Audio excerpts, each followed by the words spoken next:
ونؤمن به ونتوكل عليه ونعوذ بالله من شرور أنفسنا ومن سيئات أعمالنا من يهده الله فلا مضل له ومن يضلل فلا هادي له ونشهد أن لا إله إلا الله وحده لا شريك له ونشهد أن سيدنا وسندنا وإمامنا وحبيبنا وشفيعنا ومولانا محمدا عبده ورسوله صلى الله تبارك وتعالى عليه وعلى آله وأصحابه وأزواجه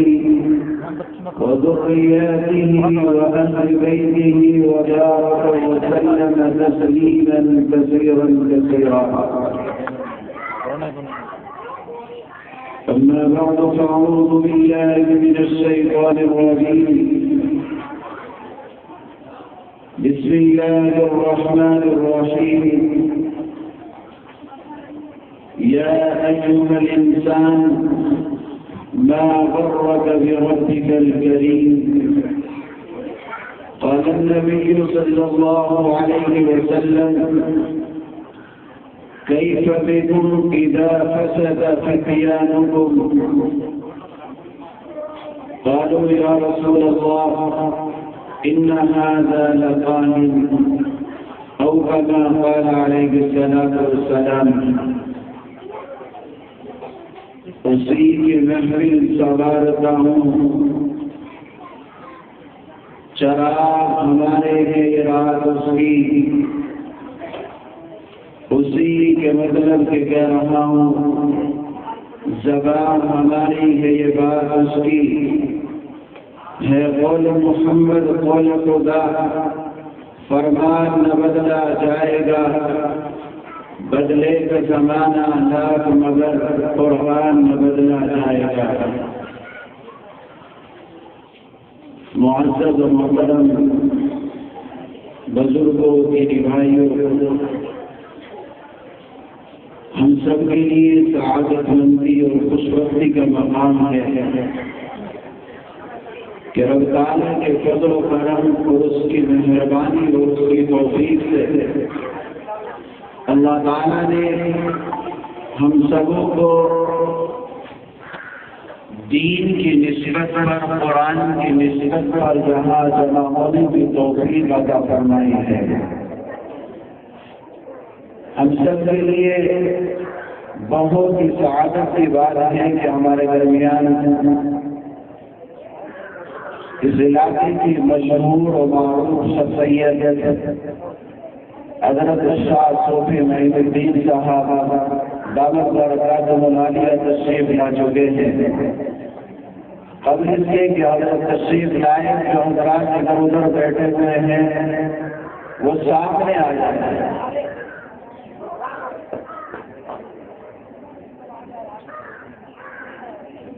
کیونکہ جب تک سامعین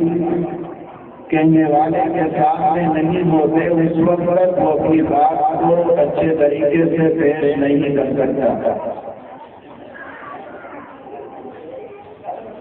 میرے اور بھائیوں اور بزرگوں،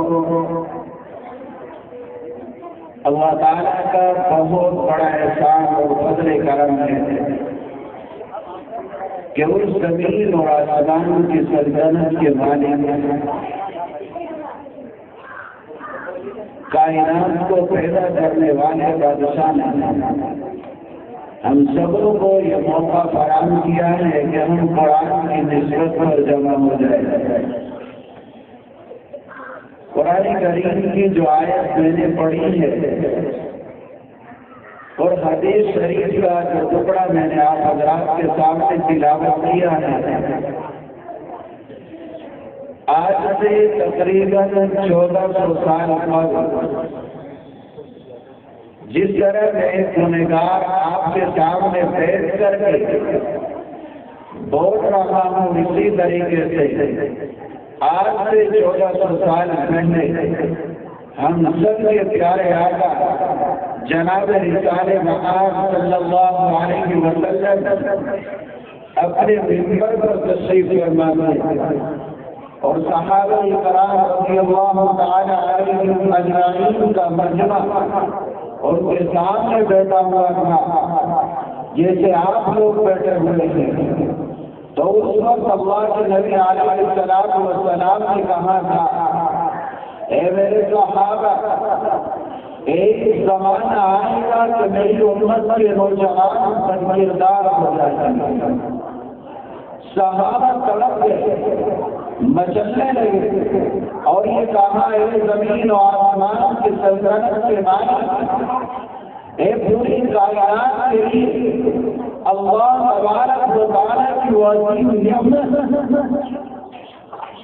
جو پوری دنیا کے لیے رحمت للعالمین بن کر کے آئے ہیں. اے اللہ کا نبی ایسا کب ہوگا؟ کیا آپ کی امت کے اندر ایسا ہو جائے گا کہ اس امت کا نوجوان بدکردار ہو جائے گا؟ صحابہ سمجھنے لگے اور اپنے دلوں کو اور اپنی آنکھوں کے اندر آنسو بہانے لگے اور عرض کیا یا رسول اللہ ایسا کب ہوگا کہ آپ کی امت کا نوجوان بدکردار ہو جائے گا؟ اس امت کے اندر تو ابو بکر صدیق ہے، اس امت کے اندر تو عمر فاروق رضی اللہ تعالیٰ ہے، اس امت کے اندر تو بلال حبشی ہے،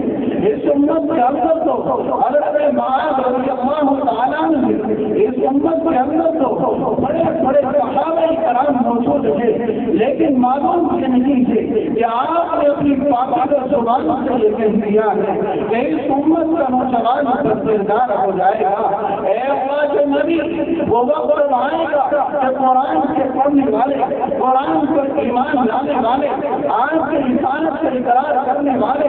آپ سے محبت کا دعویٰ کرنے والے، علماء سے محبت کرنے والے اور آپ علیہ السلام کی امت میں پیدا ہونے والا نوجوان بدکردار ہو جائے گا. اللہ کے نبی نے کہا ہاں میری امت کا نوجوان بدکردار ہو جائے گا. صحابہ نے کہا ہے اللہ کے نبی اس امت کے اندر تو عبداللہ بن حذیفہ صحابی ہے، کون عبداللہ بن حذیفہ صحابی کہ جب رومیوں سے لڑائی ہو رہی تھی اور لڑ رہے تھے اس کے لیے اپنی اولاد کے لیے نہیں، اپنے ماں باپ کے لیے نہیں، زمین و جائیداد کے لیے نہیں، یہ عبداللہ بن حذیفہ صحابی نبی کا درجہ یافتہ صحابی ہے اور رومیوں سے لڑنے کے لیے اپنی اولاد کو چھوڑ دیا، اپنی بیوی کو چھوڑ دیا، اپنے چند ساتھیوں کے لیے نکل کر کے میدان کے اندر آیا اور رومیوں سے لڑنے کے لیے تیار ہو گیا اور اعلان کر دیا کہ آج اگر اس دنیا کے اندر حکومت چلے گی تو وہ رحمت للعالمین کا قانون ہوگا، قرآن کا قانون ہوگا، اسلام کا قانون ہوگا جو صبح قیامت تک اس کائنات کے اندر آنے والا کوئی بادشاہ، کوئی پردھان منتری اس قانون کو نہیں ٹکرا سکتا. اگر اس دنیا کے اندر قانون چلے گا تو قرآن کا قانون چلے گا. عبداللہ بن حذیفہ صحابی رومیوں سے لڑ رہے تھے، اچانک گرفتار کر لیا گیا اور گرفتار کرنے کے بعد رومیوں نے کہا اے حذیفہ آپ جو ہے اپنے دین کو چھوڑ دیجیے، قرآن کو چھوڑ دیجیے، قرآن کی تعلیمات کو چھوڑ دیجیے، قرآن کریم سے تعلق رکھنے کو چھوڑ دیجیے، نبی کی رسالت سے انکار کر دیجیے، صحابہ کرام کی قربانیوں کو بھول جائیے اور اس اسلام کو چھوڑ کر کے آپ نصرانی بن جائیے، یہودی بن جائیے. اس کے بعد انہوں نے کہا کہ اگر میں یہودی بن گیا، نصرانی بن گیا اور میں نے اسلام کو چھوڑ دیا، قرآن کو چھوڑ دیا تو مجھے کیا ملے گا؟ انہوں نے کہا اپنی نئی نویلی اور نوجوان شہزادی سے آپ کا نکاح کرا دیا جائے گا، اپنی حکومت کے اندر آپ کو حصہ دے دیا جائے گا، آپ کو شریک کر دیا جائے گا. لیکن وہ میرا اور آپ کا بھائی نہیں، وہ اللہ کے نبی کی صحبت میں رہنے والا. اس نے اعلان کیا کہ آپ کو بات کر رہے ہیں وہ قرآن کو چھوڑ دیں گے، آپ بات کر رہے ہیں وہ اسلام کو چھوڑ دیں گے، آپ بات کر رہے ہیں وہ محمد میں رسالت سے انکار، آپ بات کر رہے ہیں وہ آسمان سے اترنے والی کتاب قرآن کریم کے انکار کی. یاد رکھو آؤ اگر تمہیں فیصلہ کرنا ہے تو آؤ سنتے کی چھوڑ کر کے اگر آپ اعلان کریں گے اے حذیفہ بن سہل اپنی دکان کے اندر آگ لگا کر کر دیا جائے، آپ اس بات کو مان لیا جائے گا۔ اگر آپ یہ کہیں کہ آپ اپنے گھر کو جلا کر راکھ کر دو، آپ اس بات کو مان لیا جائے گا۔ آپ یہ کہتے کہ اپنی اولاد کو چھوڑ دو، آپ کی بات کو مان لیا جائے گا۔ آپ یہ کہتے کہ اپنی معصوم بچوں کو آپ تلوار کے لوگوں کو لا کر کے کھڑا کر دو، یہ بات مان لی جائے گی۔ لیکن نہ محمد کا دین چھوڑا جائے گا، نہ اسلام کا قانون چھوڑا جائے گا، نہ قرآن کو چھوڑا جائے گا۔ اور تم قرآن کی بات کرتے ہو، اسلام کی بات کرتے ہو، قرآن اور اسلام سے دور کی بات ہے۔ میرے اور آپ کے نبی نے، میرے نبی نے محمد صلی اللہ علیہ وسلم نے اس زندگی کے اندر رہنے کا جو طریقہ مجھے بتایا ہے، میں اس کو بھی چھوڑنے کے لیے تیار کر دی ہوں۔ آج کا مسلمان، اپنے آپ کو مسلمان کہلانے والا، قرآن اور حدیث کے محبت کے دعوے کرنے والا، آج کا نوجوان، اللہ کے نبی علیہ السلام نے کہا ہے ان اعظم النکاح نظارۃ عیسرکم مومونۃ۔ اے قرآن والو، قرآن پر ایمان لانے والوں، محمد کی رسالت سے اقرار کرنے والوں، اس کائنات کے اندر سب سے زیادہ کا نکاح وہ ہے جس کے اندر کم سے کم خرچ کیا جائے۔ لیکن آج پوری دنیا کا چکر لگایا جائے، قرآن کے ماننے والوں کو دیکھا جائے، محمد کی رسالت سے اقرار کرنے والوں کو دیکھا جائے، اور ان کی شادیوں کو، ان کی بچوں کے نکاحوں کو دیکھا جائے، تو وہاں کم خرچ نہیں بلکہ وہاں اپنا نام کمانے کی کوشش کی جا رہی ہے۔ اور ان سے کہا جائے میرے اور آپ کے نبی نے یہ کہا ہے، تو وہ کہتے ہیں کہ مولانا ہم کیا کریں، یہ ہمیں دنیا کی مجبوری لا کر کے ہمیں یہاں کھڑا کر دیتی ہے۔ اگر کسی کو سمجھانے کی بات کی جائے تو کہتے ہیں مولانا کیا کرے، ہم نے لوگوں کا کھایا ہے تو ان کو کھلانا بھی پڑے گا۔ آپ کو کھانا کھلانے سے، کسی کی دعوت کرنے سے کوئی منع نہیں کرتا، لیکن اس کا ایک اچھا طریقہ متعین ہے۔ جب آپ نبی سے محبت کرنے والے ہیں تو دعوت بھی اللہ کے نبی کے طریقے پر ہونی چاہیے، دعوت بھی اللہ کے نبی کی محبت میں ہونی چاہیے۔ ہم لوگوں سے دفاعت کے لیے کام کر رہے ہیں، ہم لوگوں کو اس بات پر دیکھ رہی ہے کہ اپنا نام کمانے کے لیے اگر ایک انسان اپنے بچے کا نکاح کرتا ہے اور 1 کروڑ روپے لگاتا ہے تو اسی گاؤں کا کوئی چودھری، اسی گاؤں کا کوئی پردھان کھڑا ہو کر کے یہ کہتا ہے کہ تھوڑا انسان نے 1 کروڑ روپیہ خرچ کیا ہے، میں 1.5 کروڑ روپیہ خرچ کرنے کے لیے نہیں جاتا۔ یہ سب کچھ ہوتا ہے اپنا نام کمانے کے لیے۔ یاد رکھو مسلمانوں،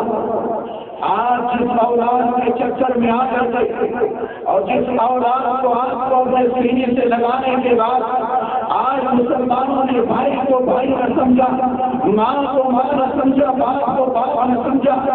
یہی اولاد ہوگی جب قیامت کا دن ہوگا اور زمین آسمان کے پالن ہار کے سامنے لا کر کے کھڑا کر دیا جائے گا اور اس کے بارے میں پوچھا جائے گا، لاؤ اس نوجوان کے باپ کو بلا کر کے اور اس کے باپ کو بلا کر کے لایا جائے گا، فرشتے گریبان پکڑ کر کے لا کر کے کھڑا کریں گے اور کہیں گے اے اللہ یہ کوئی بزرگ ہے جس کا بیٹا شادی کر کر ٹیکے بج رہا تھا، یہ دینے کی جھنکار پر اور ان دینے کے گیٹ کے جھنکار پر آ کر کے اس نے ٹھوکے لگائے تھے اور اس نے تیرے نبی کی سنت کا جنازہ نکالا تھا، اس کے باپ کو بلایا جائے گا، یہی کہ وہ باپ قصوروار جس کے بارے میں اولاد کہتی ہے، یہی کہ وہ میرا باپ، ہم نے ایسے ایسے باپوں کو دیکھا ہے جن کا جنازہ سامنے رکھا ہوا ہے، اولاد پیچھے سے آتی ہے، سب جنا دی گئی ہے، جنازے کو نکالنے کے بعد اس کو جنازے کی چارپائی کو سامنے رکھ دیا، عالم جنازے کی نماز پڑھانے کے لیے آگے بڑھتا ہے۔ وہ نوجوان جس اولاد کے لیے، جس باپ نے اولاد کے لیے بھائی کی زمین کو ہڑپ دیا، پڑوسیوں کو ستایا، ملک والوں کو ستایا، آسمان کے والوں کو ستایا، اپنے چچا کو ستایا، اپنے بچوں کو ستایا، یہاں تک کہ پورے محلے کو ستا کر کے اپنے بچے کے لیے پراپرٹی اس نے کھائی گئی۔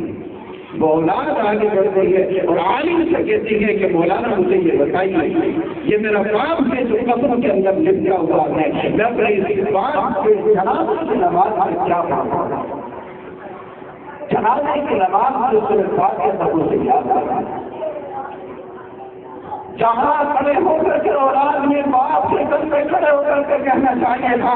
اللہم اغفر لحینا ومیتنا وشاہدنا وغائبنا وصغیرنا، جہاں یہ ترانہ کو بنانا چاہیے تھا وہاں اولاد آگے بڑھ کر کے لکھے رہی ہے یہ ہے وہ پرانی بات جس نے مجھے سورہ فاتحہ سکھایا اور اپنے پاؤں کی قبر پر کے کھڑے ہو کر کے لاکھ مار کر کے لیتی ہے، یہی ہے وہ ساری بات جس نے مجھے ایک سورت کی یہ بھی رہی سکھائی کہ اس کی قبر پر کھڑے ہو کر کے پڑھ سکوں۔ آج دنیا کے جہان کے اندر، اس کائنات کے اندر، اس دنیا کے اندر آپ کو ایسے لوگ بھی رہتے ہیں، آپ کو قرآن کی توفیق کرنے والے، نبی کی رسالت سے اقرار کرنے والے، اپنے آپ کو محمد کا امتی کہلانے والے، جاؤ چوراؤ پر جا کر کے گلیوں میں دیکھو،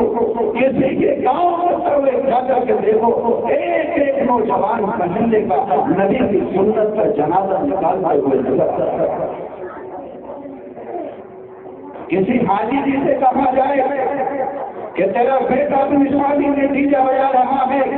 کیا تو اپنے بیٹے کو منع نہیں کر سکتا؟ وہ جو 12 مرتبہ کعبے کا طواف کر کے اپنے گاؤں میں حاجی جی کہلا رہا ہے، وہ بھی اپنے منہ سے اپنی زبان سے یہ کہتا ہے اولاد ہے شادی زندگی میں ایک بار ہوتی ہے، اور اب بھی اگر میرا بچہ اپنے من کی پوری نہیں کرے گا تو کب پوری ہوگی؟ لیکن اگر اسی حاجی جی سے یہ کہا جائے کیا تمہارے بننے کا وقت نہیں باشدہ ہے، اولاد کان میں جا کر کے کہے اب تو جان آپ سے پیر قبر میں لٹک چکے ہیں اور آپ اپنی زمین کا ایک حصہ میرے نام کر دیں گے، تو حاجی جی اپنی زبان سے کہتے ہیں بیٹا جب تک میرے سانس آتی ہے تو ایک حصے کی بات کرتا ہے، ایک حصے کا آدھا حصہ بھی استعمال کرنے کے لیے تیار نہیں ہے۔ مسلمانوں و حاجیوں اور نمازیوں، جہاں پر تمہیں غیرت کا اظہار کرنا چاہیے تھا وہاں سے غیرت کا اظہار کیا جا رہا تھا۔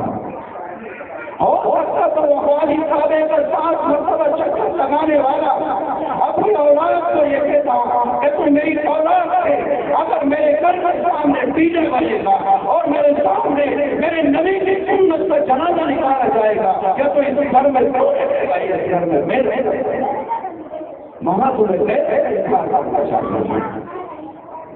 لیکن آج حقدار تھوڑے پڑنے لگے گی،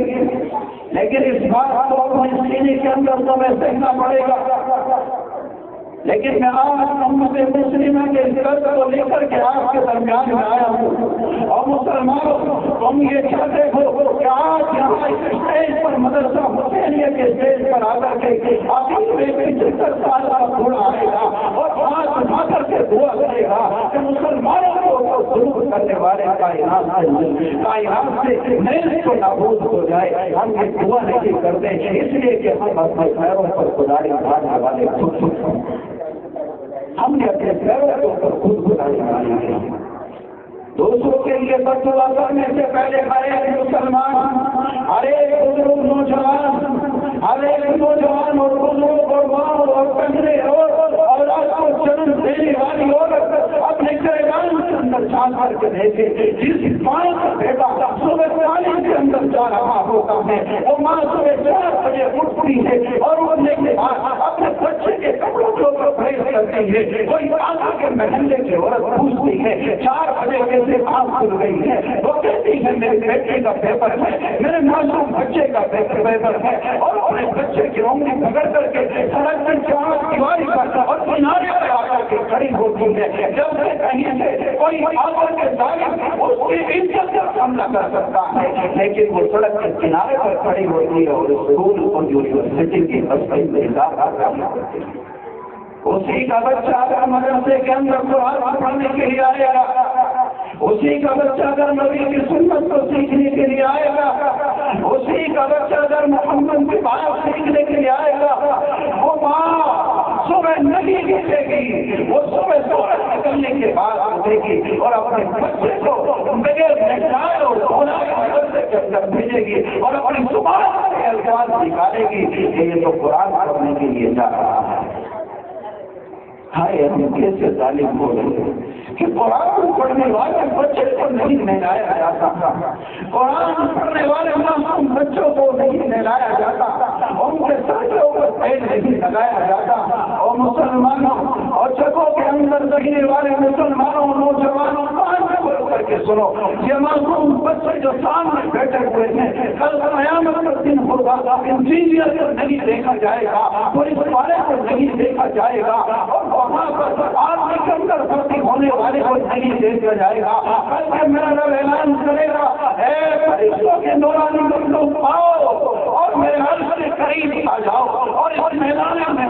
چکر لگاؤ اور اس کے اندر قرآن کے پڑھنے والوں کو تلاش کر کے لاؤ. اللہ فرمائے گا قرآن کے پڑھنے والوں کو لاؤ, میرے عرش کے قریب کر دو. فرشتے کہیں گے اے زمین آسمان کے مالک ہمیں یہ تو بتا دے قرآن کے پڑھنے والوں کی نشانی کیا ہے, ان کے ماتھے پر لکھا ہوا ہے, ان کی پیٹھ پر لکھا ہوا ہے, ان کے پیروں پر لکھا ہوا ہے, ان کے ہاتھوں پر کوئی نشان ہے. میرا رب نہیں فرشتوں, نہ ان کی پیشانی پر لکھا ہوا, نہ ان کے ہونٹوں پر لکھا ہوا, نہ ان کے کانوں پر لکھا ہوا, نہ ان کے ہاتھوں پر لکھا ہوا, نہ ان کے سینوں پر لکھا ہوا. بلکہ میدان میں کا چکر لگاؤ اور کسی پورے عالم کے اندر اس میدان محشر کے اندر جس کے منہ سے خوشبو اندر کی خوشبو آ جائے سمجھ لینا وہ میرا قرآن ان کو بلایا جاتا ہے. اور یہی معصوم بچوں قرآن کو پڑھنے والا جب رات کی تاریکی میں اور آپ اپنے بستروں کے اندر آرام کر رہے ہوتے ہیں, یہ معصوم بچہ اپنے رب کو گزارتا ہے اور کہتا ہے الرحمن الرحیم انزلنا علیک القرآن لتشقى الرحمن علم القرآن والنجم اذا هوى ما ضل صاحبكم وما غوى وما ينطق عن الهوى. معصوم بچہ کہتا ہے یہ تمام الفاظ کہہ کر کے اپنے رب کو پکارتا ہے. حدیث کے اندر آتا ہے اللہ تعالیٰ کی طرف سے اگر کسی بچڑی کے اوپر یہ فیصلہ ہوتا ہے کہ آج اس بچڑی کو تباہ کر دیا جائے گا, اسے نیز کو نابود کر دیا جائے گا, لیکن اگر کوئی معصوم بچہ الرحمن الرحیم نائب کی امید صبح رٹ لگاتا ہوا نظر آتا ہے تو اللہ کہے گا یہ فرشتوں ابھی اس بچڑی کے اوپر کوئی عذاب نازل نہیں کیا جائے گا, کیونکہ یہاں پر ایک معصوم بچے نے مجھے رحمان اور رحیم کے کر کے سکھا. لیکن آج ہم قرآن سے بگڑنا ہے. اللہ تعالیٰ قوم مسلم کو بالخصوص اور دنیا کے عوام کو بالعموم جب اللہ رب العزت والجلال یہ فیصلہ کرتے ہیں کہ کس قوم کو ترقی دینی ہے اور کس کو ترقی نہیں دینی ہے, تو اللہ تعالیٰ ان انسانوں کی جھولی کے اندر جس کو ترقی دینی ہے قرآن مجید کو ڈال دیتا ہے. اور اس کے بعد پوری کائنات کے اندر رہنے والوں کے دلوں کے اندر ان قرآن والوں کی محبت کو ڈال دیا جاتا ہے تاکہ ان لوگوں کو حسرت کی نگاہوں سے دیکھا جائے, محبت کی نگاہوں سے دیکھا جائے, اور دنیا والے ان کی تعریف کرتے ہوئے نہ کرتے ہو تو اللہ تبارک و تعالیٰ یہ اعلان کرتا ہے اور دنیا والے یہ کہنے سے مجبور ہو جاتے ہیں اگر تمہیں گھر دیکھنا ہے تو پورا انسان کر دیکھو, اگر بیٹا دیکھنا ہے تو باپ کو دیکھو, اگر دانت دیکھنا ہے تو اس ماں کو دیکھو, اگر بھائی دیکھنا ہے تو اس بہن کو دیکھو. قرآن کریم کو لیکن ایک حافظ قرآن کو اپنے سینے کے اندر محفوظ کرنے والا ایک معصوم بچہ جو تقریباً 3 سال تک جس نے نہ ماں کا پتا ہے, نہ باپ کا پتا ہے, نہ بھائیوں اور بہنوں کا پتا ہے, جب وہ بچہ گاؤں کی گلی سے گزر رہا ہوتا ہے, گاؤں کی گلی سے نکل رہا ہوتا ہے, آج کا نوجوان اسے یہ کہتا ہے یہ مسجد سے جا رہا ہے, یہ ملا سے جا رہا ہے. اور مسلمانوں آج اگر تم نے ان کو پہلے سے نگاہوں سے دیکھا ہے, ان کے اوپر تمہیں حقارت سے نظر ڈالی ہے, یاد رکھنا رب کر کہہ رہا ہوں رب کے سامنے جو پوچھا کیا جائے گا آپ کو زمین کی تیاری پہنچ دیا جائے گا. یہ قرآن سے پڑھنے والے ہیں، یہ قرآن تعلیمات سے تعلق رکھنے والے ہیں، یہ قرآن کریم کو اپنے سینے کے اندر محفوظ کرنے والے ہیں۔ میں آپ کے سامنے 5 منٹ میں چند باتیں بتا کر کے اپنی بات ختم کر رہا ہوں۔ اسی طریقے سے آج سے تقریباً 20 سال پہلے کا واقعہ آپ کو بتا رہا ہوں۔ ایک نوجوان ایک بستی کے اندر گئے اور جا کر کے وہاں بستی والوں نے ان کی بڑی آؤ مدد کی، بہت محبت سے ہے، بہت پیار کی نگاہوں سے دیکھا گیا، لیکن جب وہ کھانا کھانے کے بعد ان لوگوں کی محبتیں دیکھنے کے بعد واپس بلانے آئے ان لوگوں نے اس سے کہا کہ مولانا آپ رک جائیے۔ کہاں کیوں رک جائے؟ کہاں اس لیے رک جائیے کہ ہمارے گھر کے اندر ہمارے گاؤں کے اندر ایک جنازہ ہے، آپ اس کی جنازے کی نماز پڑھا کر کے چلے جانا۔ انہوں نے کہا ٹھیک ہے۔ جنازے کو لایا گیا، حسب معمول صفوں کو لگایا گیا اور صفے لگانے کے بعد مسلمانوں جو میں آپ کو یہ بات بتا رہا ہوں اسے اپنے دل کے کانوں کو کھول کر سنیے۔ جب جنازے کو سامنے رکھا گیا اور رکھنے کے بعد یہ کہا گیا کہ جنازے کی نماز پڑھانے کے لیے عالم صاحب آگے بڑھے، تو جیسے ہی وہ چارپائی سے قریب گئے تو دیکھا کہ چارپائی کے اندر جو جنازہ لیٹا ہوا چارپائی کے اوپر اس کے اندر جا کر پیدا ہو گئے۔ جب اس کو دیکھا تو عالم صاحب نے کہا کہ انسان تو زندہ ہے، اس کے کفن کو کھول کر کے دیکھا گیا تو 80 سال کا پورا آدمی اس کفن کے اندر جسیت دے کر کے ہو رہا ہے۔ اس عالم نے کہا کہ آپ نے ابھی ان کا انتقال بھی نہیں ہوا اور آپ نے ان کو جنازے کی شکل میں پیش کر دیا ہے، کیا وجہ ہے؟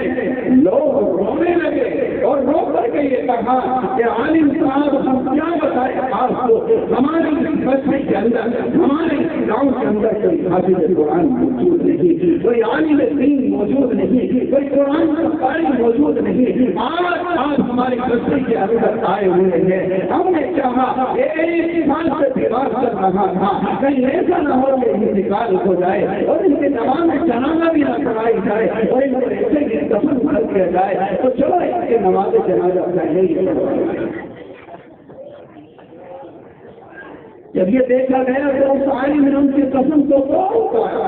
اور اتارنے کے بعد جب دیکھا تو ان کے دائیں ہاتھ کو ان کے بازو کو کاٹ دیا گیا، خون بہ رہا ہے۔ ان سے پوچھا آپ نے یہ کیا کیا ہے؟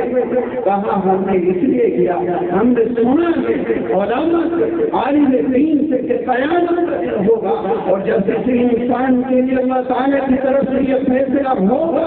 کہ اس انسان کو اس کے نمائے اعمال دائیں ہاتھ میں دے کر کے جنت میں داخل کر دیا جائے، تو پھر ہم نے چاہا کہ اس کے پاس تو کوئی نیک عمل ہے ہی نہیں، اور جب اس کو نیک عمل نہیں ہوگا تو اس کے بائیں ہاتھ میں اس کے اعمال کو دے کر کے بدکاریوں کو دے کر کے جہنم کے اندر داخل کر دیا جائے گا، تو ہم نے اس لیے اس کے دائیں ہاتھ کو کاٹ دیا ہے۔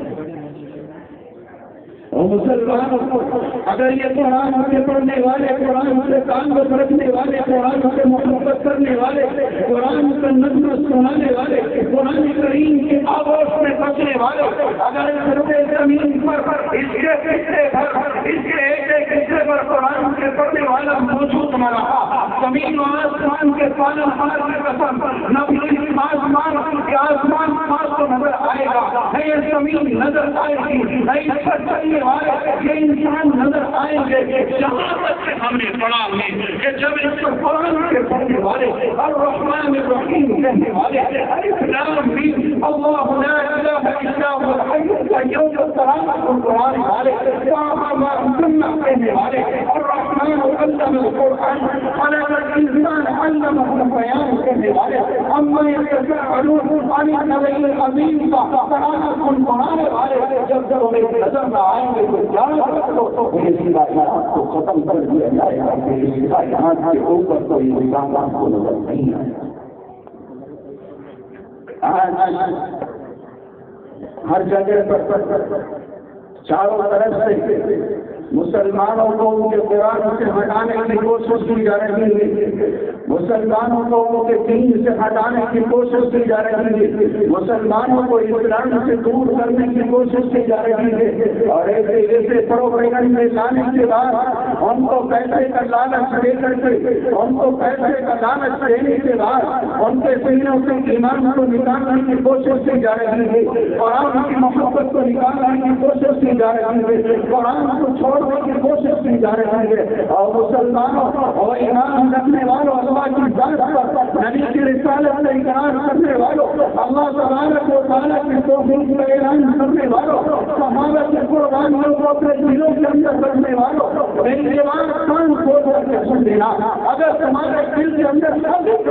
قرآن کی محبت موجود ہوگی، نبی کی محبت موجود ہوگی، اللہ کی محبت موجود ہوگی، تو کوئی انسان تمہارے سینے سے نہ قرآن کی محبت نکال سکتا، نہ تمہارے ایمان کو سرد کر سکتا،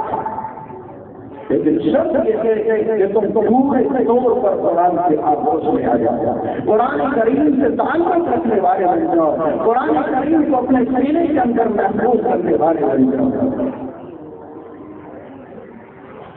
حضرت مولانا مفتی محمد تقی عثمانی صاحب دامت برکاتہ العالیہ نے اپنی کتاب کے اندر لکھا ہے،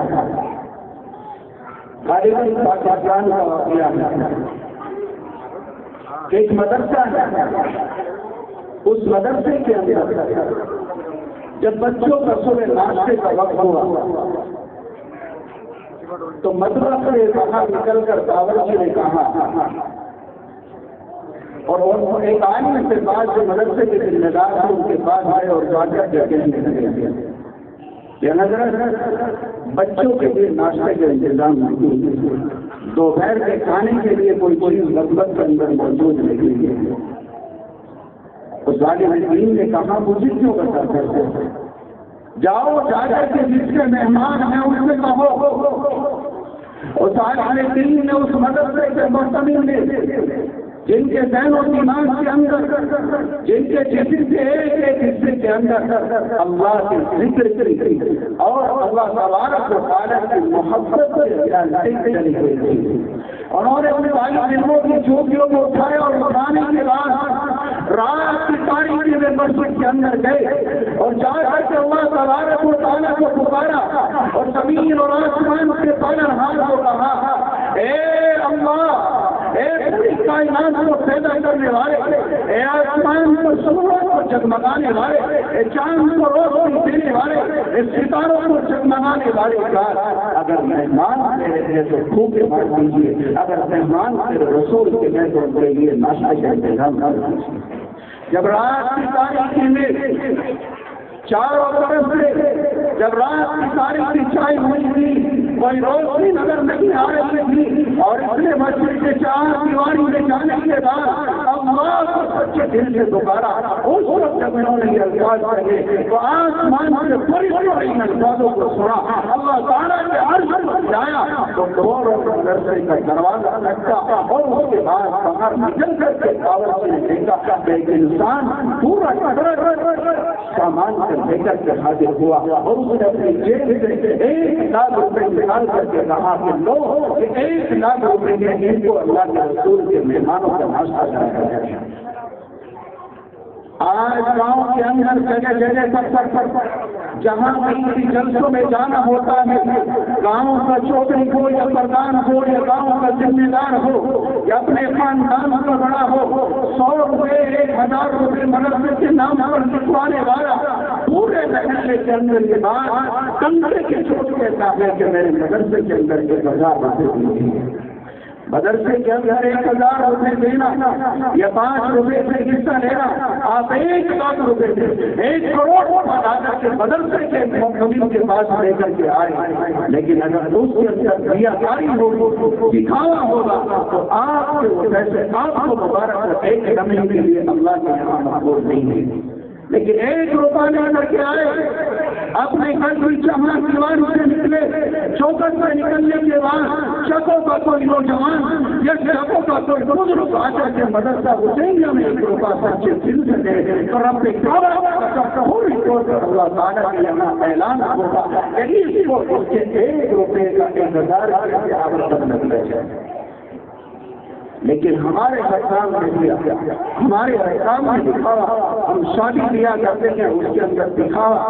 ابھی آپ کو بتایا ہے کہ ہم جو بھی کام کریں صرف اللہ کے لیے کریں، ہم جو بھی کام کریں ہم رسول کے مہمانوں کے لیے کریں، ہم اپنے آپ کو چودار دکھانے کے لیے، اپنے آپ کو اونچا بنانے کے لیے یا خاندان کا ایک اچھا فرد بننے کے لیے اپنے آپ کو اس لیے تعریف دینا کے لیے کہ آپ کی آمد جو آپ نے صبح سے لے کر اور شام سے لے کر صبح تک آپ نے دوسروں کے سامنے مزدوری کرا ہے، اگر آپ اس کو ریاضاری کے طور پر سجاوٹ کے لیے دیں گے تو یاد رکھو آپ کی وہاں اللہ کا یہاں قابل قبول ہوگی۔